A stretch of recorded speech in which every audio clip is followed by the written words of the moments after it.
Baik, dalam kesempatan kali ini kita akan membahas mengenai case and case classification. Jadi ini fitur yang sangat penting untuk analisis kualitatif, terutama untuk hasil wawancara.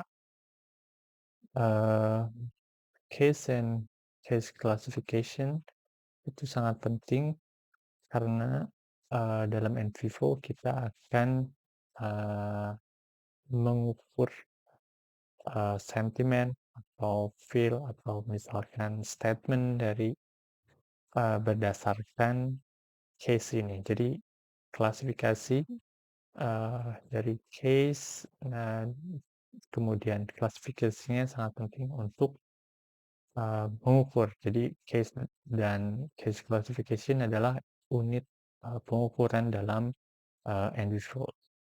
Untuk itu Eee, hal ini sangat penting untuk diketahui dan dipahami.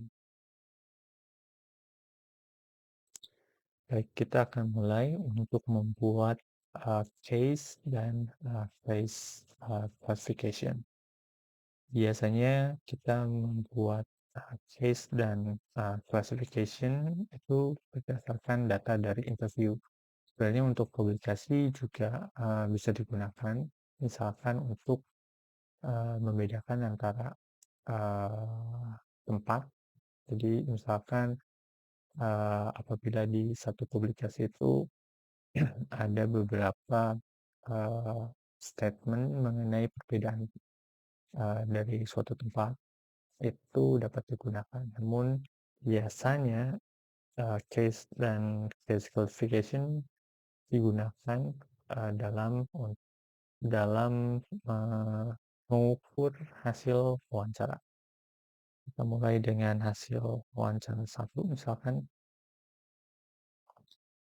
Nah, dalam eee, wawancara biasanya ada interviewer dan interviewee. Kemudian kita akan membuat case. Misalkan kalau di interview biasanya berdasarkan tempat, kemudian orang. Kita coba untuk membuat berdasarkan person,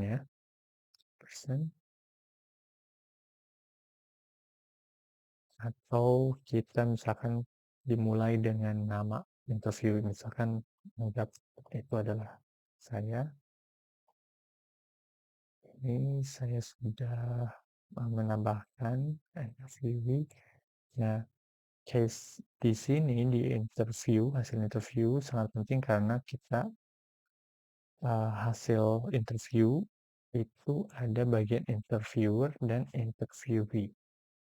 Nah, untuk mengukur kita harus bisa atau NVivo harus bisa membedakan antara eh, mana yang diucapkan oleh interviewee, mana yang diucapkan oleh interviewer. Kalau kita misalkan melakukan query, word query apa, misalkan kita ingin mengetahui apa yang sering diucapkan oleh interviewee, misalkan.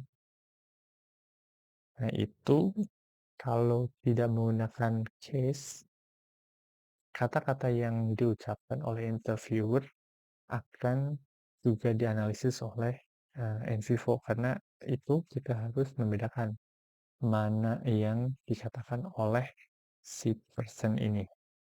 Nah, itu dimulai dengan kita membedakannya. Kita sudah punya apa case, kemudian kita anggap interviewnya adalah saya, person, kemudian klik kanan, kemudian code, kemudian pilih saya, Miftah. Kemudian oke, kemudian kita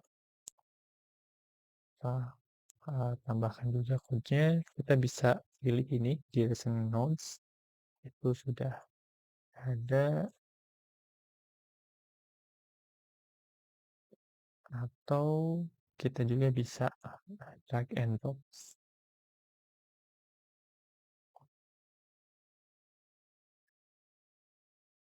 ini adalah, cara untuk, melakukan, eee, paste berdasarkan atau secara manual.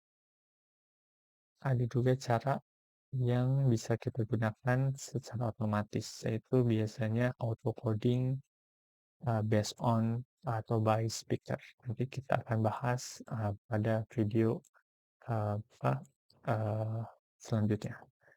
Misalkan kita sudah, membuatnya, kemudian kita untuk melihatnya di sini ada tanda hasil code kita. Jadi kita akan bisa melihat mana yang dikatakan oleh, eee, interviewer, ya. Nah, ini kalau misalkan, apa, tidak muncul biasanya ada di coding strike.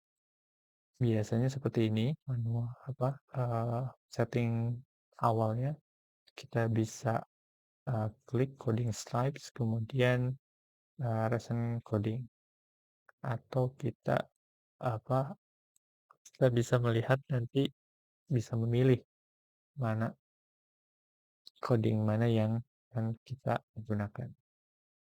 Misalkan lebih dari satu. Nah, ini kemudian setelah kita memberitahu NVivo mana interviewee, mana interviewer, eee, kita bisa melihat seperti ini. Jadi ketika kita membuat case dan membedakan mana, interviewee, mana interviewer, kita sebenarnya membuat satu file yang isinya adalah hanya apa yang dikatakan oleh interviewee. Jadi ketika kita menggunakan melakukan, query, kita hanya mempertimbangkan apa yang diucapkan oleh interviewee. Nah, kemudian yang kita lakukan selanjutnya adalah biasanya mengklasifikasikan case-nya. Misalkan di sini baru ada satu. Nah, bagaimana kalau kita bisa mengukur misalkan person berdasarkan gendernya, gitu kan. Nah, kita, tambah misalkan new classification, kemudian gender,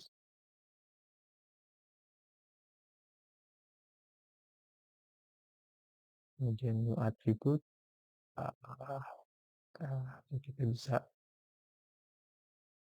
ubah lebih dahulu, delete, kita mulai dengan person, karena person itu bisa saja berdasarkan tempat tinggal, gender, usia, dan lain-lain. Person, kemudian kita new attribute, atribut misalkan kita berdasarkan gender, kemudian value-nya misalkan kita tambahkan, female dan male, dan klik OK. Jadi, kemudian kita kembali ke case yang tadi. Nah, kita kemudian, memasukkan, eee, classification-nya itu berdasarkan, apa, kita klik, case classification, kemudian atribut, values, person. Nah, kemudian kita pilih atribut yang kita berikan. Bisa saja misalkan gender, kemudian usia, atau pekerjaan, dan lain-lain. Yang kita contohkan di sini baru mengenai, gender. Kita pilih value-nya, nah sehingga kita bisa nanti, eee, berikutnya menganalisis, apa yang dirasakan atau apa yang umumnya disampaikan oleh misalkan perempuan atau misalkan laki-laki dan akhirnya kita bisa mengukurnya dengan menggunakan place case and case classification. Baik, jika kita melihat dari sampel project yang ada di NVivo yang telah disediakan, kita bisa melihat bagaimana klasifikasi case itu bisa berbagai macam, misalkan di interview, kemudian di survei, atau misalkan di sosial media. Bisa berdasarkan orang, bisa berdasarkan tempat, dan untuk klasifikasinya juga macam-macam. Eee, di sini kita juga bisa melihat berdasarkan person, place, atau media sosial. Misalkan kita buka untuk person, dan di sini kita bisa melihat eee, bahwa data yang digunakan ini kita bisa melihat interviewee dan survei. Jadi di case berdasarkan person. Nah, di sini kita bisa melihat bahwa ada data township, kemudian generasi, kemudian income dan lain-lain. Uh, Atribut yang kita gunakan itu adalah unit pengukuran, sehingga sangat penting atau krusial ketika kita membangun atau membuat parameter, atau misalkan kalau di sini atribut, apakah berdasarkan gender, kemudian usia, dan parameter lainnya yang penting. Nah, hal ini sangat penting ketika kita melakukan survei atau melakukan interview, atau misalkan kita melakukan focus group discussion. Bagaimana kita bisa membedakan antara misalkan kata yang sering digunakan oleh orang yang berada di Atlantik, kemudian ada yang dari Davis, apakah berbeda kata-kata yang sering digunakan, atau misalkan mengukur sentimen. Nah, ini merupakan mengapa case sangat penting. Baik, kita sudah bahas mengenai betapa pentingnya case dan case classification, dan contoh bagaimana kita menggunakan case, kemudian case classification berdasarkan atribut yang kita gunakan. Berikut adalah yang perlu kita perhatikan dalam case dan classification dalam video ini. Video berikutnya akan membahas mengenai topik yang berbeda.